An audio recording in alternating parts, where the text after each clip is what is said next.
All right, I believe it's recording. All right, so good evening, students, parents, and families. Welcome and thank you for attending today's financial aid information session. The English session will be hosted by myself, Suzette, and Leroyce Housley, Director of Financial Aid. The Spanish session will be hosted by Laura Martinez Rodriguez, Assistant Director of Admissions, and Perla from Financial Aid. Before we get started, a big reminder for our California students. March 2nd is the Cal Grant deadline.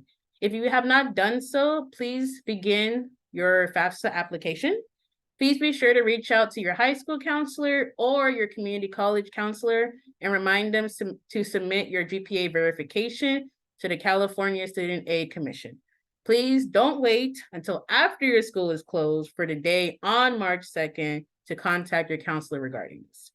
In this session, our financial aid team will be displaying and reviewing a sample financial aid offer letter.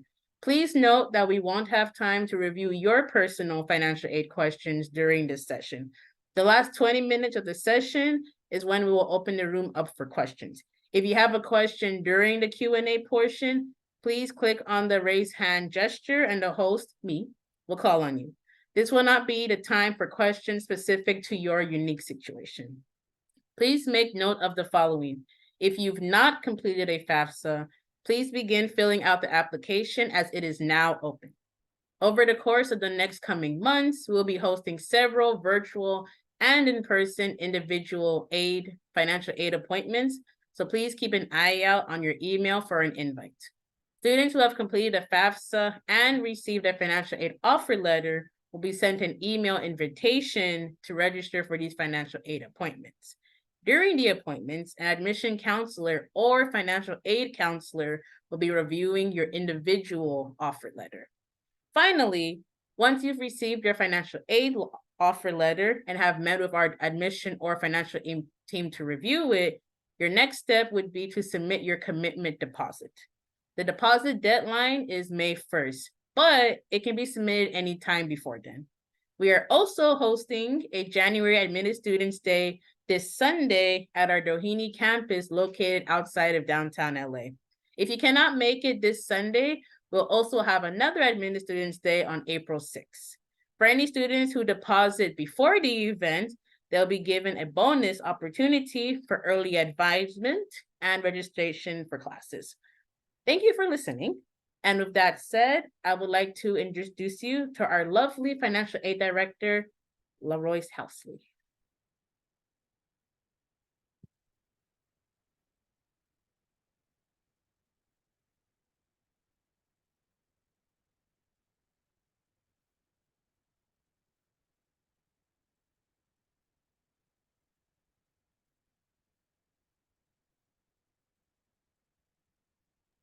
You're muted, Leroyce. Thank you. Can you guys see the slide? Yes. Thank you so much. Sorry about that, guys. I'm working on 2 monitors, and so that's a challenge for me tonight. But welcome.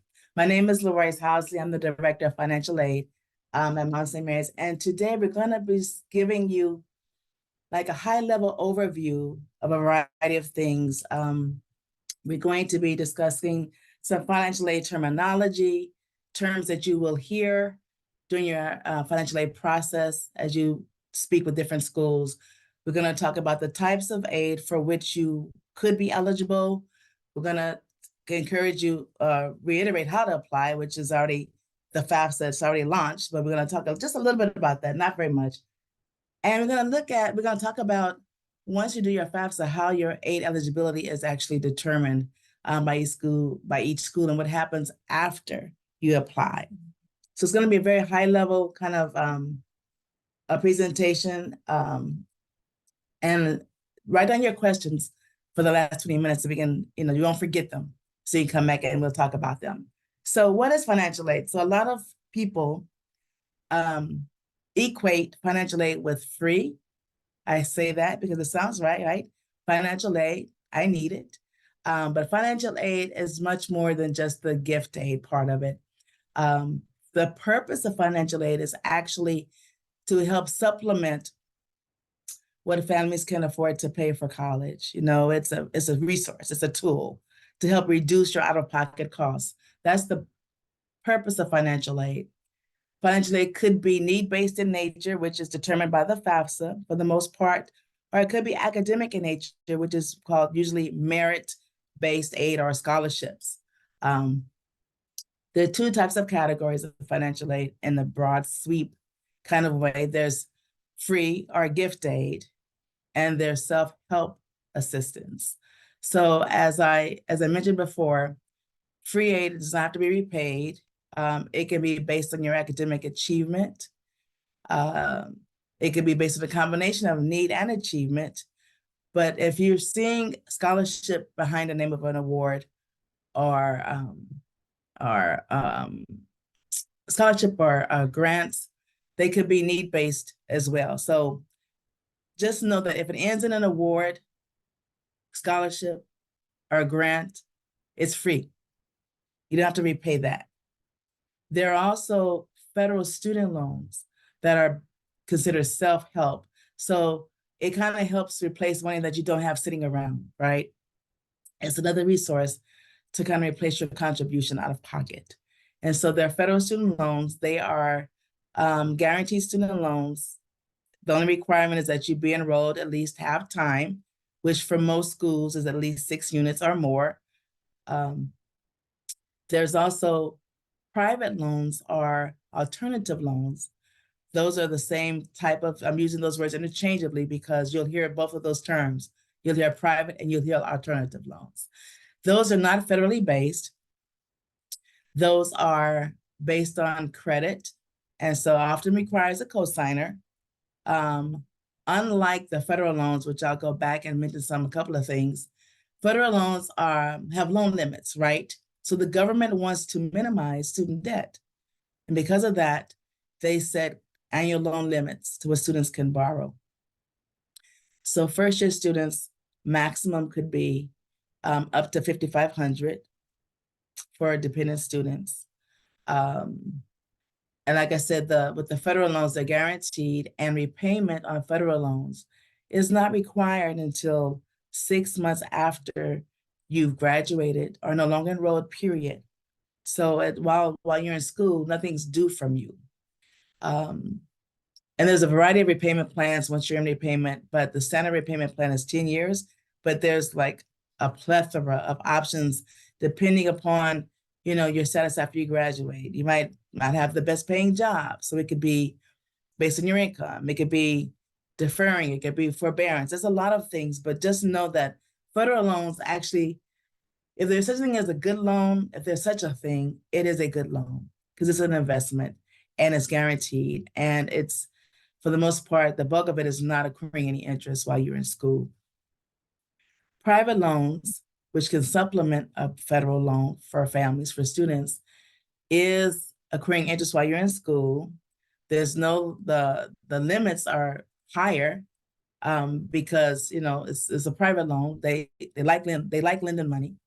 And the interest rate varies depending on the credit worthiness of the borrower.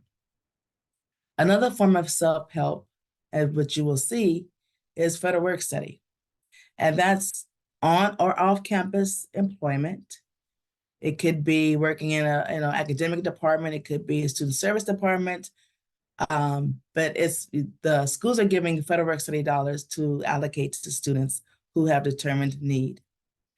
I will tell you, it depends on what school you're attending, but at Mount St. Mary's, students are paid every 2 weeks. And one thing that the federal government does is protect students from having their money taken from them, meaning this: you are paid every 2 weeks at Mount St. Mary's. It can be a direct deposit, it can be a check, but you're not required to use that to help pay for school. It doesn't go automatically towards your bill. That's illegal. You have to make a decision, you know, do I want to apply it to my school? Don't I use it for my toiletries and my fund money? And so we actually encourage students at Mount St. Mary's not to use it, if at all possible, for a bill, because you're going to have other costs, you know, gas and other stuff while you're attending college. But those are some types of self-help funds. Now, how are students' needs determined? So you've heard that the FAFSA, even though it's still in the soft launch stages, it's available. And so the FAFSA is really the bones that schools use to determine your aid eligibility. It's the base that we all use, no matter what school actually you attend. And so the FAFSA determines your student aid index, and I'll go into this another slide about that. But basically, the cost of attendance at any given school, which includes things that you're actually going to be billed for, tuition and fees, if you're on campus housing, maybe parking or something like that. But it also includes things that you're not really charged, but you will incur as an expense while you're attending school, like books, supplies, maybe uniforms or other equipment that you'll need. Those things are not billed to you per se, but they are included in the total list of expenses that you may incur, otherwise known as a cost of attendance or a COA. And so the need is determined by that cost of attendance minus what the federal government says, minus what the federal government indicates your ability to pay to be, which is based on a formula. The remaining amount is reflective of what your aid eligibility could be. So it's really a formula, it's math. Cost of attendance less the aid index indicator kind of gives schools an idea, the remaining amount of what your aid eligibility could be. So we're gonna go over some of these terms so you can actually see them. So, you're billed for tuition, that's definitely a billable cost. If you live on campus, housing and food will be billable costs to you. But the things I was mentioning before that are not charged are things like supplies, equipment, computers, transportation. If you're a nurse and have clinicals, could be uniforms, all those kind of things. Those are pieces that go into the cost of attendance. And there's more, but those are some of the bigger, the more prominent things that you'll see. So as you submit your FAFSA and begin to get email confirmation back, you'll begin to see that the government's received your FAFSA and processed it.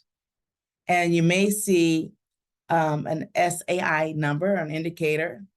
It could be as low as minus 1,500 and as high as very high, right? That's what schools looks at along with their cost of attendance at that particular institution to determine your need at that school. The student aid index that you're going to see in your FAFSA, every school will use that same number. So it's not like Mount St. Mary's will use this number and somebody else will pick a different number.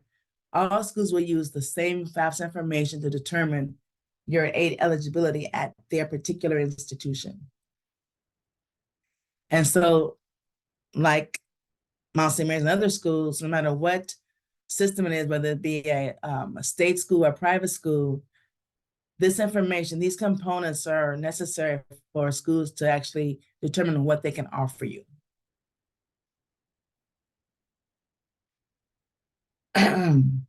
I mentioned there's gift aid or free money. Now, everybody loves it, that part of financial aid. And so some can be academic in nature. So when you hear me reference a merit scholarship or an award, that could be need-based, but it could be academic achievement-based, scholastic achievement. It could be based on community service, community engagement, things that you're involved in extracurricularly. The links right there that you'll see are some of the scholarship, I'll say, websites to either apply and get information about scholarships. One that is not on here, excuse me, is FastWeb, FASTWEB.com. And that is a real robust engine that basically works where you create a profile, you put in your demographic information, you put in what you're thinking in your major, what you might want to major in. And so based on the things that you create, you're creating a mailbox for yourself. And so as scholarships pertain to you, or what you've indicated you're interested in, you will be sent information for particular scholarship sources. It is hit and miss. right? And applying for this means you're going to get it, but I encourage you, even starting now, to start doing scholarship searches and applying for scholarships for the fall 24, spring 25 academic year.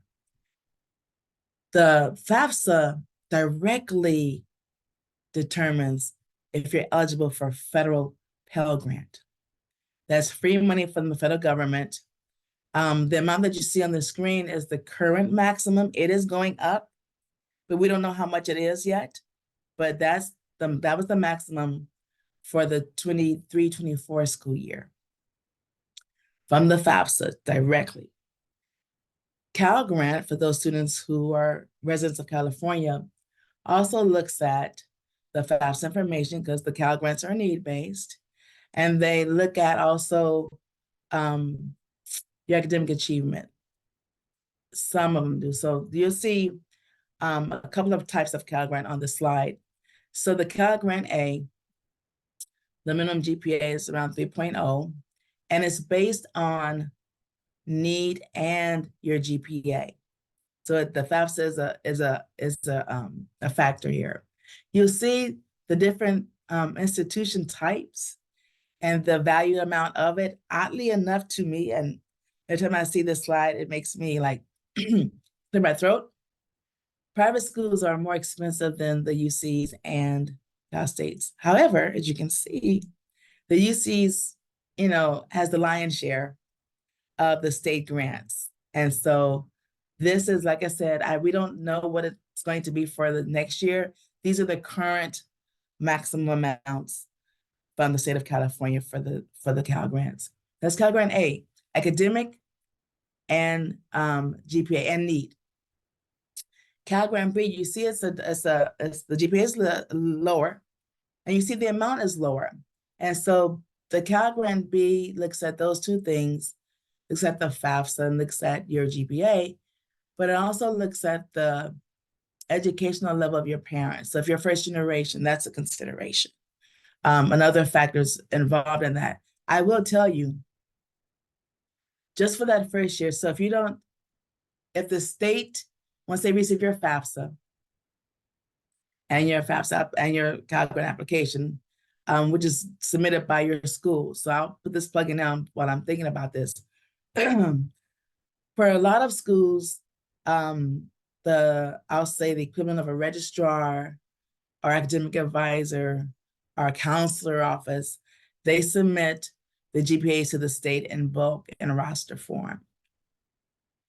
I would encourage you all just to bug them, nag them, whatever you got to do to make sure they submit what's called a GPA verification form. And they're familiar with that term. Just, you can say, submit my grade, my GPA, just plain. I would encourage you to stay on them to do it because the deadline, although it may be extended because the FAFSA was late, I know the state has extended it from March 2nd, which is the traditional hardcore deadline. It's actually, I think, April 1st or 2nd because the FAFSA was late. Nonetheless, as soon as you can, start asking your counselor or your advisor, whoever you're engaging with for college information, encourage them to make sure that they submit your GPA document to the state early as possible. So let's go on March 2nd because it's not going to hurt. So they can start getting it in the pipeline. But I was saying all that to say, the Cal Grant B, although it's lower in value the first year, you'll see that 1648 there. In the long run, it's actually more money. Both of these Cal Grants, A and B, are based on are eligible, should say, for a maximum of 4 years or 8 semesters total. So if you're in a school for a 5th year where you probably can get Pell Grant, Cal Grant, unless the program, some certain programs at your school, for Mount St. Mary's, a current program is education or teaching. So if students are going to be teaching and have to go a 5th year, they can apply for a 5th year Cal Grant benefit. And so that's school specific though. So by and large, it's a 4-year maximum grant. And so for Cal Grant A students, let's say they get that $9,000 figure. They're going to get that for years 1, 2, 3, and 4. However, someone who starts with who has a Cal Grant B, and once you have, the state determines which one you have, not schools. So the state that schools know which one you're going to get. It's not negotiable. It's not changeable. It's just the state said you're going to get A or B, and that stays with you your whole time. But students who are Cal B eligible, that first year, yes, they get this 1648. But years 2, 3, and 4, they get the 1648 plus the $9,000 figure. So they're getting more money second through fourth year of free money from the state. So, don't be disheartened or discouraged if you apply for the Cal Grant and they offer you the Cal Grant B, or they award you. It's not an offer. They award you the Cal Grant B. Hang in there. And the second year is going to be a little bit financially easier for you. Mount St. Mary's, and this is unique. So what I shared with you earlier is just in general, no matter what institution you actually attend. This slide is specifically giving you some information about Mount St. Mary's potential funding, right? And so Mount St. Mary's first-year students, we offer merit scholarships, which you don't need to do a FAFSA to receive it. It's not based on any financial need information, academic in nature, maybe community engagement, other activities, extracurricular, variety of factors, go into that, and GPA, all that. But the merit scholarships are for up to 4 years. They start at $15,500 for this upcoming class. And that follows you while you're at Mount St. Mary's for up to the 4 years or 8 semesters. We also have what's called the LePuy Founders Award, where students can apply for a full tuition, not fees, but full tuition scholarship for up to 4 years. So we make note of that. That could be very helpful on the wallet. So if you don't have information about the LePuy, check on our admissions site or admissions counselor and see if you're able to apply for that. For transfer students, we also have merit awards starting at $13,000 this year. And the Phi Kappa award also, some transfers will qualify for that. The music department also has scholarships up to full tuition. So it might be a partial scholarship, but they also have scholarships from that department. Those are the merit type of scholarships. For music, it would be based on, some academic, but also talent. And so keep that in mind as well. Some of these other awards that you see on here are considered as like add-ons or additional things to that. We also have available, if your mom or grandmom attended, or a father, because it's not just a traditional program, our grandfather attended Mount St. Mary's, we do have a legacy award that you can apply for, and it too would follow you if you were granted it by the Institutional Advancement Office, who oversees, alumni office and alumni relations. If you're awarded that also follows you like the merit does for your time here, up to the 4 years. If you're from out of town, not in California, out of town, the Distance Award, which actually is $5,000, is a flat amount. That too could be, in addition to the merit scholarship that we would give you in academic achievement, that would follow you for the 4 years that you're here. And let's say you're not able to do a FAFSA, right? You're still eligible for for the merit awards, as everyone else is, but you also would be eligible for, if you were an undocumented student who lives in California, an access grant as well. And there's also, as you see, CSJ Partner Grant for students who are attending CSJ Partner schools.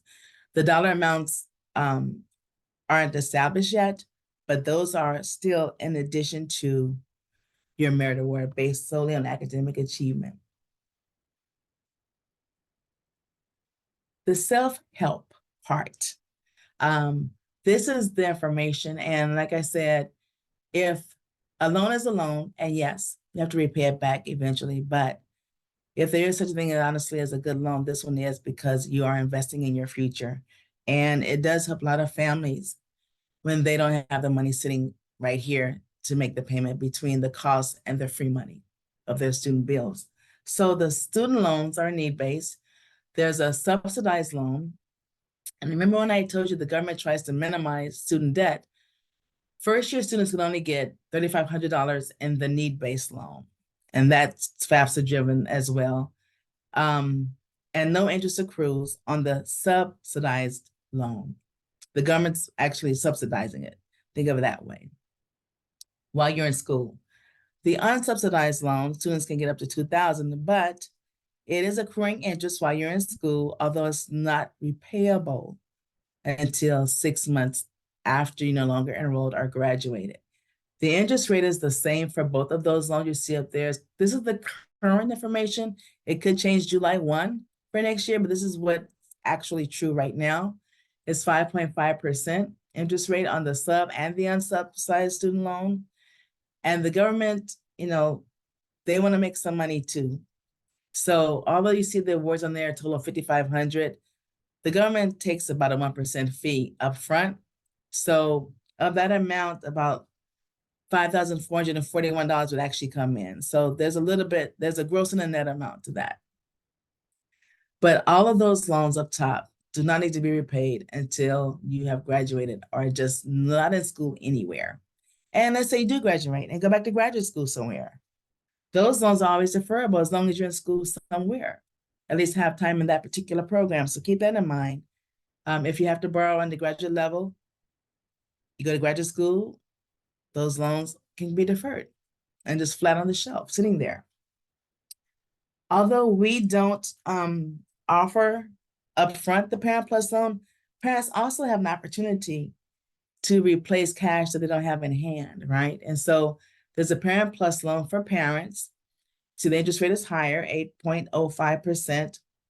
And there's a 4% fee that comes out of that type of loan.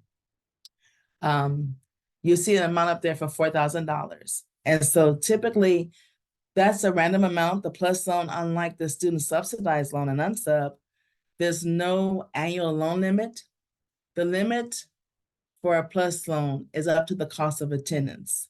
So, those things I said earlier that you're billed for and not billed for, that budget lets all the other aid, grants and student loans and work and all of that, there's a remaining amount. The Plus loan can be up to that, to go to the maximum cost of attendance, which is always, I'll say, higher than your bill. So when you see cost of attendance or budget, those are interchangeably used, and those amounts are always higher than what you're actually charged. Just keep that in mind. The difference between the Plus loan, that it is based on credit.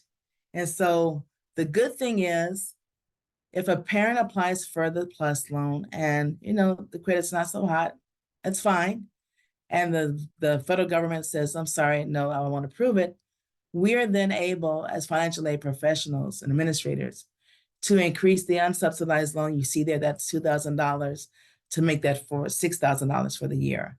So, the Plus loan, like I said, it is a higher interest rate loan for the parent, but don't count it out and say, oh, my parents have bad credit. They can apply. Have them apply and have them get turned down. And we're able to, like I said, increase that $2,000 loan you see on the slide to be a total of $6,000 for that academic year.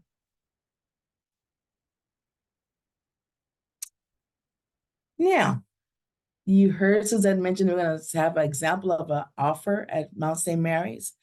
We're going to walk through this estimate offer as an example of what an offer from us could look like for you all. MSMU aid in this example is $14,900. Now you see there's an MSMU aid and there's a merit scholarship. The merit scholarship is just that when you get admitted, we say we love you so much because of academic achievement. We're going to give you, in this case, $19,000 for up to 4 years. You must be in 12 units to each semester to maintain it, to keep it. and, passing academic progress, making your progress towards your next grade. That's merit, not FAFSA driven at all. If you don't do a FAFSA and you're awarded a merit, you'll get that. Then MSMU aid is other things like, I mentioned the distance award, right? If you're out of town. If you have FAFSA, do the FAFSA and there's need, you'll have a Mount Award based on the FAFSA information. If your major is other than nursing, there's a Athenian Award. So that MSMU aid encompasses all the other types of free money from Mount St. Mary's that's not merit-based. So that could be a hodgepodge of a lot of things, totaling that.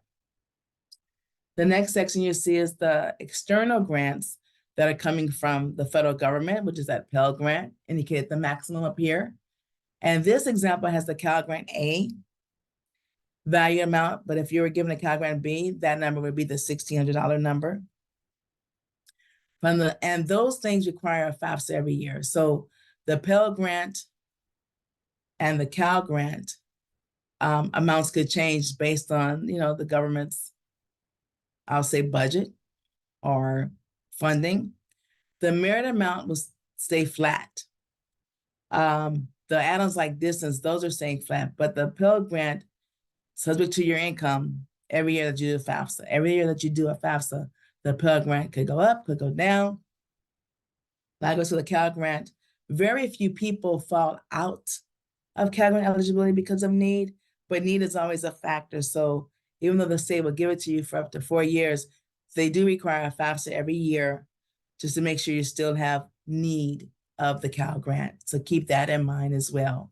I will say, once you're offered and awarded a Cal Grant from the state, you don't have to do that initial application over again. You just do the FAFSA to have it in future semesters, future years. That FAFSA, the one that they're looking at for the need, that's their trigger to say, oh yeah, they still have need, let's renew that. You apply for the Cal Grant once, and if you're offered it, that's it. Just do the FAFSA after that. If you apply for the Cal Grant and are not awarded it initially, keep applying. Keep applying. The work study piece you'll see here. This is the first time you're seeing work study on here in this number. This is the number that first-year students are offered. Work study is, like I said, at Mount St. Mary's, it's really on-campus employment. Could be admissions department, could be financial aid, could be the library, could be a variety of academic departments as well. And like I said, at Mount St. Mary's, you're paid every 2 weeks. We encourage you to fill out the direct deposit documentation. They have it do straight to your bank. But it's up to you how to use it. It's not applied towards your bill like these other financial resources are. The MSMU aid, the merit, the Pell, the Cal, the loans are first applied to your charges. If all that aid pays for everything and there's extra left over, the school has to issue you a refund for the difference. So the work study is not a consideration for when you have to tell the student accounts how you're going to pay for your bill. The work study is nowhere on, it doesn't show in your bill as an award because you have to earn it first. Even though we offer it to you, if you don't actually, apply for a job and work hours, that amount will never be realized. So that's another reason why we don't, use it in our calculations when determining how much your out-of-pocket will be. We truly want you to use that funds for your toiletries, your personal needs, or whatever else you would like to use it for. But all this aid totals in this example a little bit over $59,000. And so this is an example of someone who lives on campus, which I didn't really say on here. Work study, by and large, is reserved, if you will, at least initially, for students who indicate they're going to be on campus because their bill is higher, right? I remember I told you that billable costs, if you're a commuter, it's just tuition and fees. But if you live on campus, you're charged additional costs besides that. And so because the cost is higher, it's reserved up front for residents. Now, do commuters end up having it? Can commuters appeal for it? Absolutely. A lot of commuters appeal for it and are approved. And sometimes, you're a resident the first year and you have, you work in a department and then, you figure out, I can't afford to live on campus, but you want to work in your same department, you would have it again as a commuter. And because most times departments actually request their star employees, and it makes it easy for us to just renew it for you. So keep that in mind. Some hints as you begin to get communication from financial aid, as we begin to get ICE information or FAFSA information, excuse me, and we expect to do that at the end of this month, hopefully. Because like I said, this is a year that you all are, it's the first for you guys because you won't know anything necessarily different, but this FAFSA is a big overhaul. And that's why typically, and I'll give you a heads up, it typically is available October 1st. But because it was such a big shift in financial aid and the FAFSA application with the number of questions and how they're calculating your need, it became available December 31st, which put this first cycle a little bit behind. But once we're able to offer you financial aid, we will. And we'll have some of those components that I just shared with you on it. It also will have on there the total cost based on, what your housing preference will be. And you'll be able to engage with your admissions counselor and us to talk about those things. You heard reference of financial aid appointments later in the cycle, further on when you're actually receiving your offers. We will send one electronically, but we'll also send a hard copy to your home so your parents can know and be involved, right? And what age you're eligible for and what their options could be. So once we are able to offer you financial aid and once you are receiving it, we want you to ask us questions. We want you to get clarity. We want to be able to provide different options for you and help explain it to you. That's why we're here. Both our teams, admissions and financial aid, we work really closely together throughout the year. And so between both of our camps, we should get your questions answered. So once we start speaking to you, we're going to request documents from you. We're going to do this by email. We're not going to call you necessarily. We communicate electronically to you. And so there'll also, your admissions counselor will actually know what things we'll need from you as well. Check your emails. That's all I'm trying to say. I'm saying all that to say, check your emails more than you normally would. Not so much also just from us, but the Cal Grant application, they're going to pull the email from the FAFSA information that you put there. So that's how they're going to let you know you've been offered. They may send a hard copy, electronic version to you, and they may send a hard copy, but they do email you. So be sure to check your emails and check your clutter or your spam, because they won't be addresses that you're getting frequent emails from prior to the cycle. If you accept the loans that we offer you, we will be asking you to do some follow-up things. You'll be having access to a financial aid checklist in our self-service portal eventually. It will tell you, hey, these are things you need to do. Review your offer and say yes or no to the things you want. Now, I will give you a heads up. For the gifted or the free money, you don't have a chance to say yes or no. You can't accept or decline, because some people accidentally would decline free money, so we took off that option. But you can accept and decline any part of the loans that we offer you and the worksheet that we offer you. And actually, once you accept or decline those things that we're offering you, that's creating your actual financial aid offer letter. When you say yes and no and sign, you've said, I want this, I don't want that. You're creating your actual offer. In doing so, if you accept the loans on the offer, there's also a checklist item that says, hey, you want the loans. Now you must do loan interest counseling, and there's a link to do it on the same checklist. And you also must fill out a master promissory note that says, I know it's a loan and one day I'll have to repay it. Thank you so much, federal government. But those two things are required before we can actually disperse any loans. If in the event, your parents decide or want information about the PLUS loan or applies for a PLUS loan, they too have to do a promissory note. But all these things we'll be sharing with you along this whole process, this journey that we're just barely starting. So once you're offered aid and you're making appointments with us, we'll go over all these things that pertain strictly to you. It won't be so generic. It'll be what your bill looks like. It'll be what aid you're eligible to receive and other options that may help to offset some out-of-pocket costs that's not covered otherwise. So with that being said, just make sure that you do the FAFSA every year, right? Hopefully for the 25-26 cycle, it will be open October 1st again. We'll see. We'll wait and see. This is going to be a good ride for everybody. But you have to do the FAFSA every year. That is all I have to say. I've been talking and talking and talking and talking. Are there any questions? Please tell me yes, there are. I'm going to cut this slide down here. Now I can see you guys. Thank you, Leroy, for that great presentation.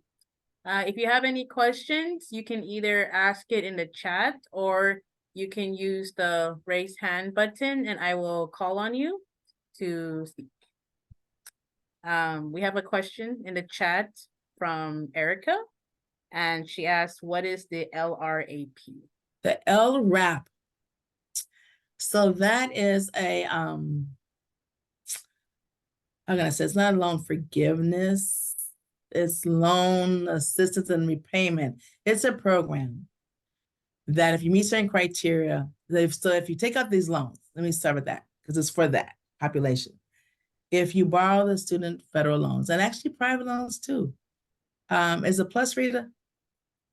Plus loans too. Yes, So sorry, yes. I got you.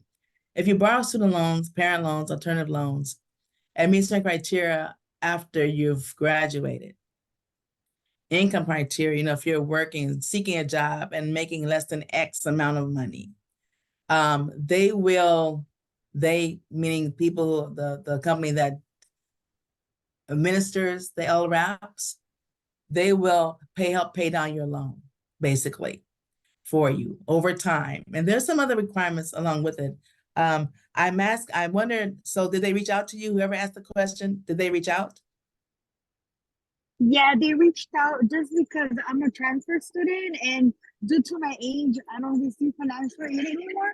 So I'll be paying school out of pocket. So they reached out to me. Got it. Thank you. No, check them out. Listen to what they're saying to you. They'll explain it to you more thoroughly. And I just touched the highlights of what it is, but give them a chance to explain it to you, and then you might be interested in it. Okay, I already did my contract with them just in case I do end up taking a route starting fall semester. Yeah. Then I have at least something covered. Yes, ma'am. Good looking out. Yes, Joshua has their hand up. You can unmute and ask your question. Yeah, we have a question. For the FAFSA, is that one application for Cal and Pell Grant, or two different application? The Cal Grant uses the FAFSA information to determine your need. However, if you're a first-year student, your high school has to confirm your GPA to the state.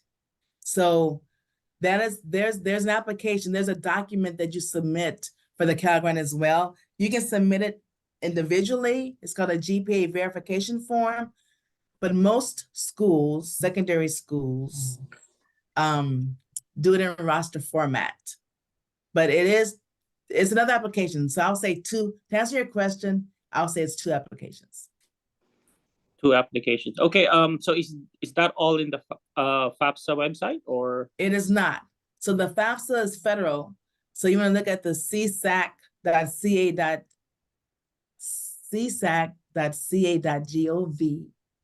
is the Cal Grant website where you get information about the Cal Grant GPA form and other things like that.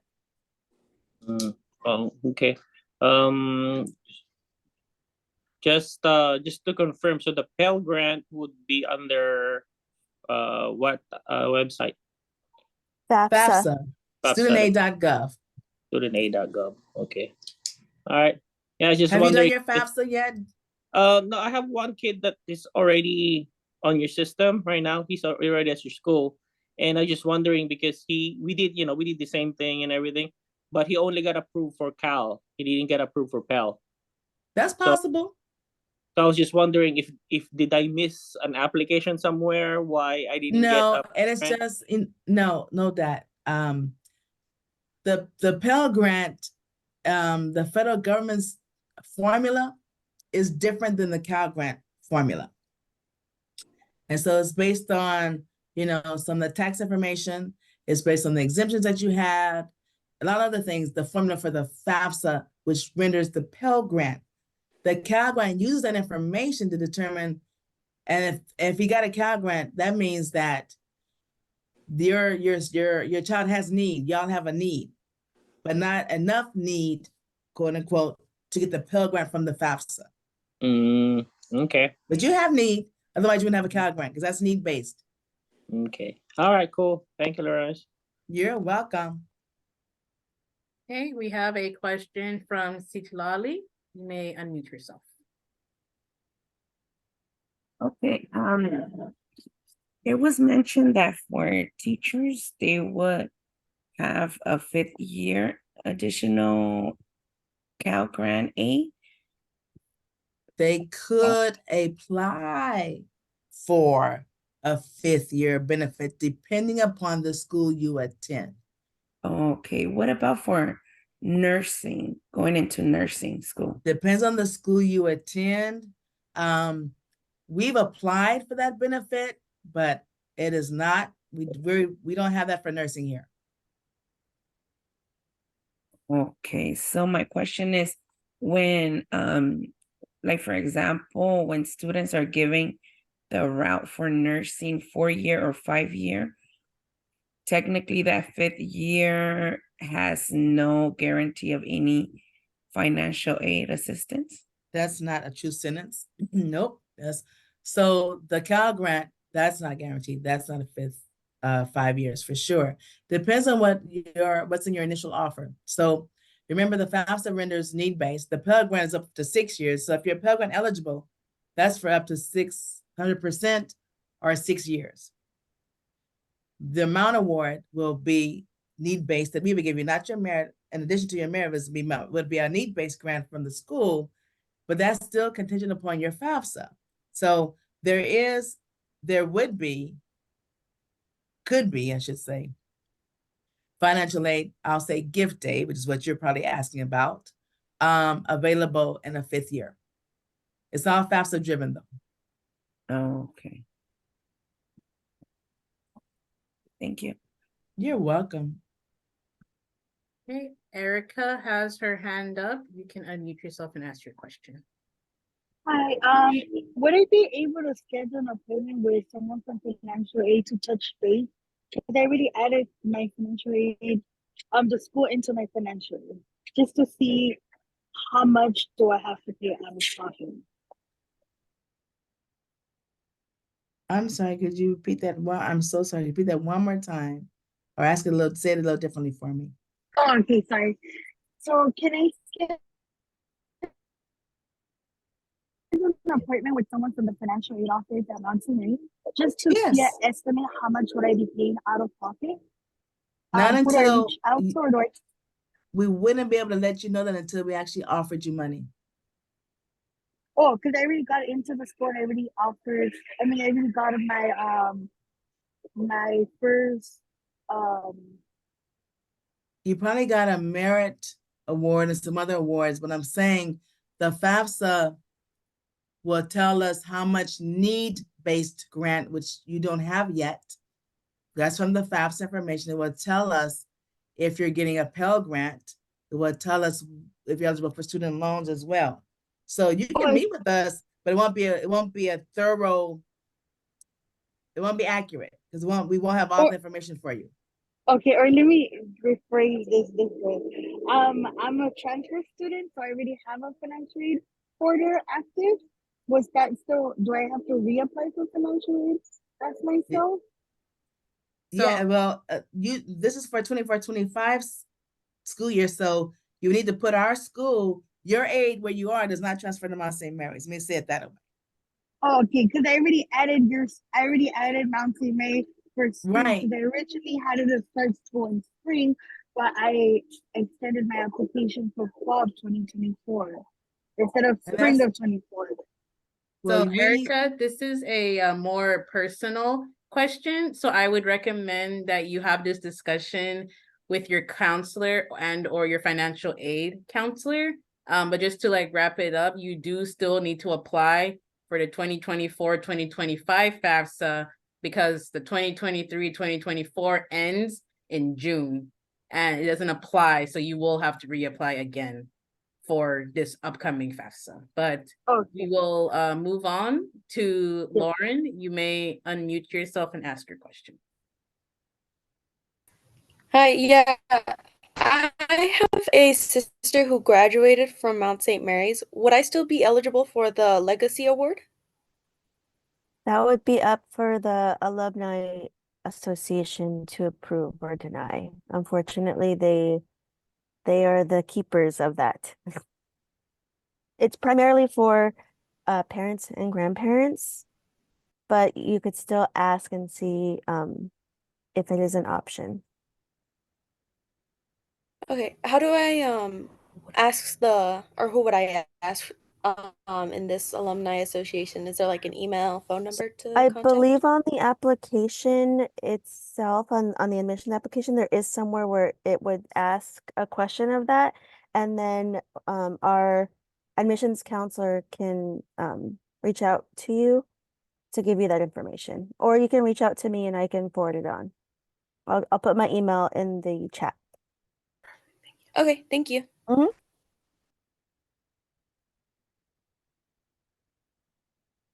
Erica, is that your hand again, or did you not put it down?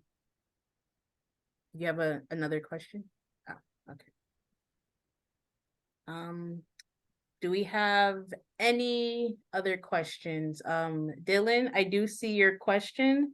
However, this is not about nursing, so I can send you the nursing director's information to help you with that.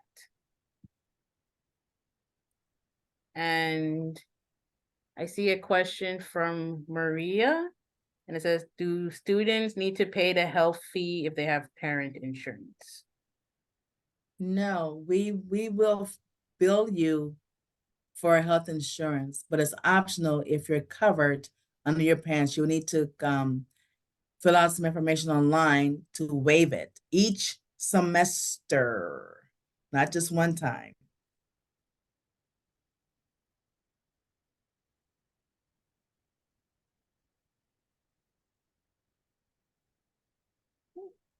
Any other questions?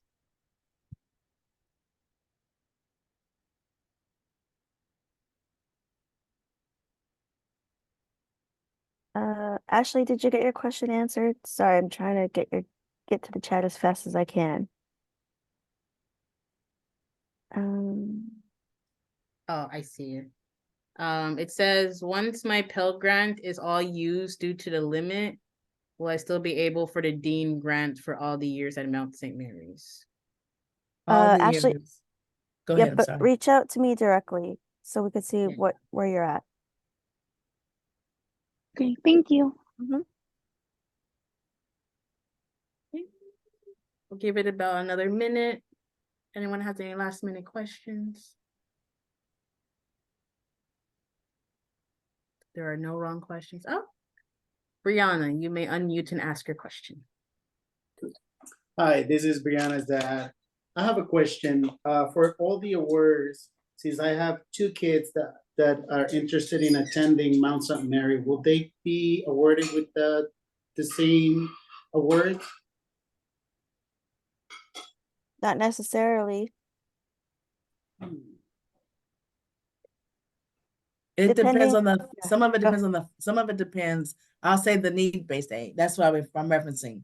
The merits may not be the same, depends on the academic achievement, other curricular activities. And the FAFSA information is gonna trigger if their need-based information would be the same. Meaning, I'll give an example, sometimes in the same case, siblings that are enrolled, and one sibling works and earns X, one sibling doesn't work or earns less. So some of the need-based aid will be different.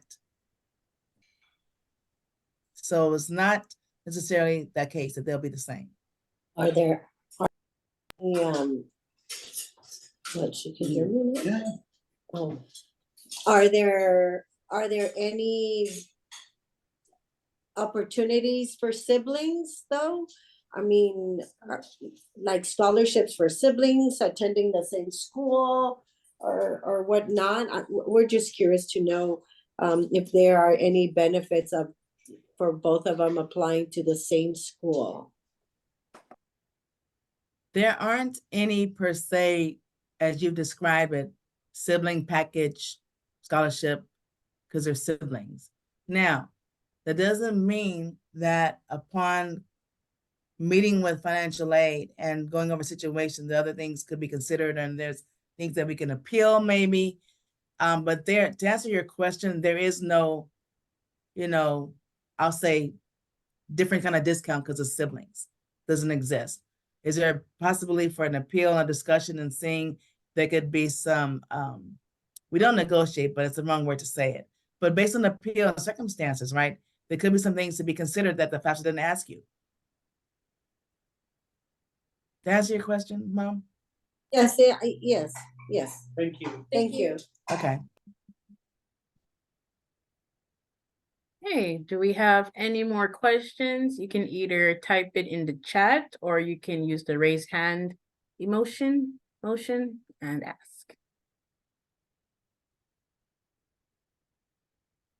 Okay, it says, can we apply for the LePuy scholarship next year if we did not apply this year? No. Hello, no, you cannot. It's only upon admission coming in.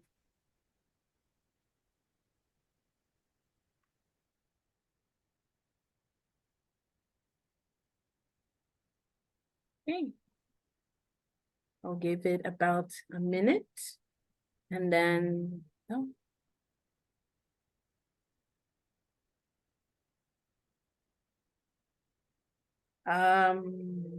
Who is coming in fast? Oh my gosh. Yes.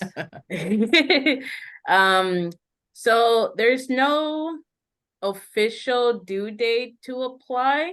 However, we do say that a formal deadline is May 1st.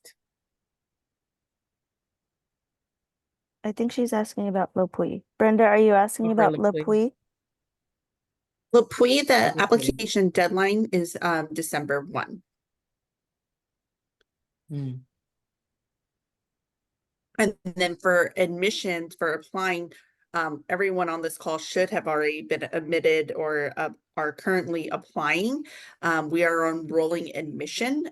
So up until our class is filled, we are accepting applications. We just passed our priority deadline of January 15th, but we are still accepting applications.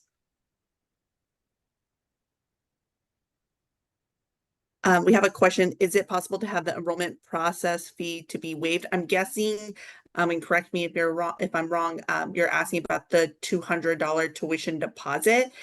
You can reach out to your counselor if that's something you need help with. And then they will determine, we have a process for that. So definitely reach out to your admission counselor. We have more questions. Megan, could you answer the LePuy question? Yes. Yeah. So what if this is our first year for LePuy? I'm not, Brenda, can you maybe restate that question? She's stating that she didn't know that she wanted to attend the Mount prior to December.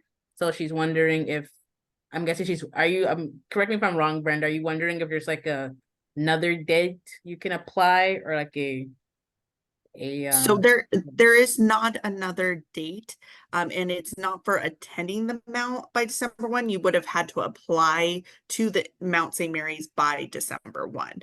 And so that is a hard deadline line, as we are already going through our final candidate list. We will be sending out notifications tomorrow for students that were invited or not invited to do the second round of interviews. And then those that were selected will be notified in February, late February, early March, if they receive the full tuition scholarship. Thank you, Mika. But if you have not applied for LaPuy or did not fill out the essay before December 1, you are not considered, unfortunately, for the LaPuy scholarship, and you cannot apply for it this upcoming year.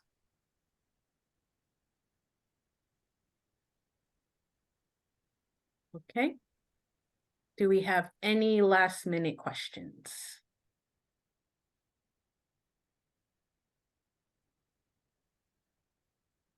I have a question regarding the Phi Theta Kappa grant, or I'm not sure what it was, but Award, yes. award, correct. If in order for that, do you need to be like is it you just being a member of it, or do you have to apply, or how would that work?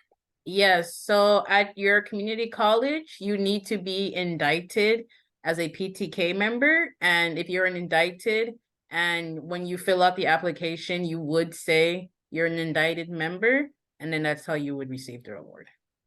Okay. Yeah, because I'm a member, but I just wasn't sure if it's like instantly applied, or would once if I say it in my application, would then I have to fill out a separate like application for that to like verify and all that?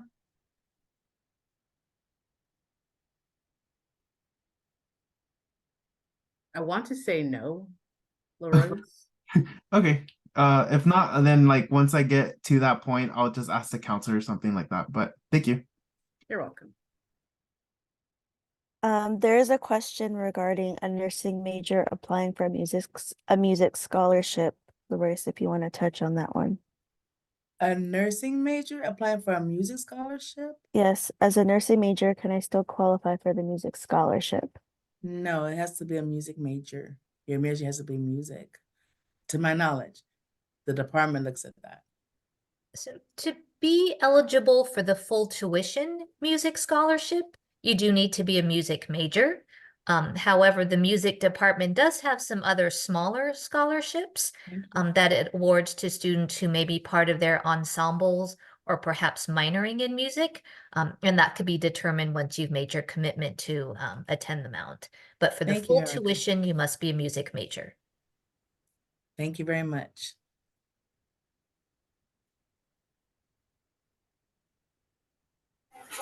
Hi, quick question. Yes. When filling out your FAFSA application, you will need to fill it out along with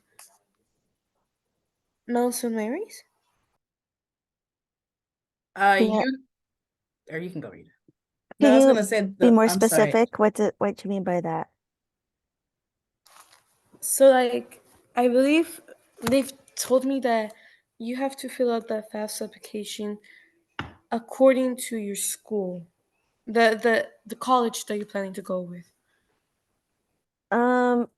So it doesn't ask you, it's gonna ask you a series of questions, but the school part is where you just pick up to 20 schools of your choice that you are choosing to go to.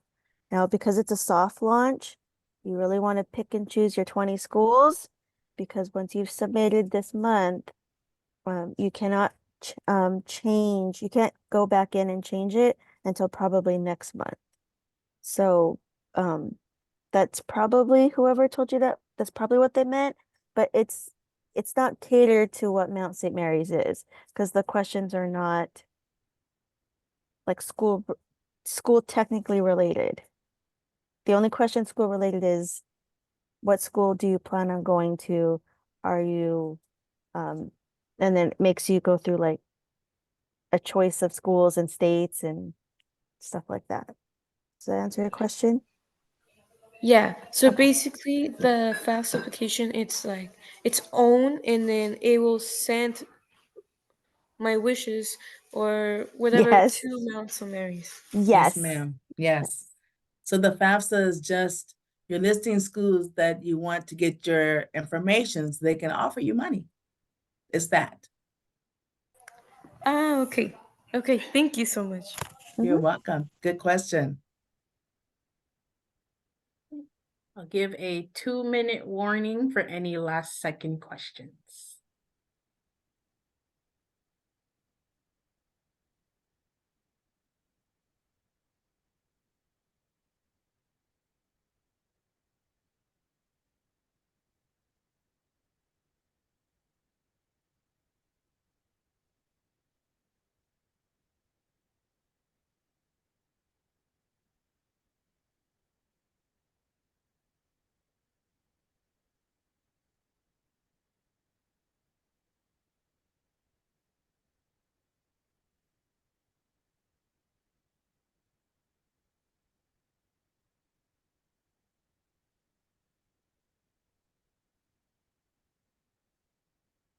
Dylan, the dean's transfer is essentially the merit scholarship.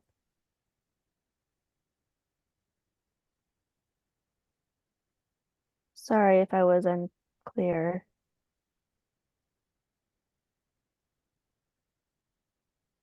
Okay, I will be wrapping up. So thank you everyone for attending tonight's session. We hope to see you this Sunday at our January Admitted Students event. Also, if you haven't done so, please remember to complete the following. Complete and submit the FAFSA. The deadline for the Cal Grant is March 2nd, and register for either our January or our April Admitted Students Day. If you are an admitted student, I'll be dropping the link now just to make it easier for you to enroll. And if there are no further questions, it was a pleasure meeting all of you, and you have a beautiful evening. Good night, everybody. Bye.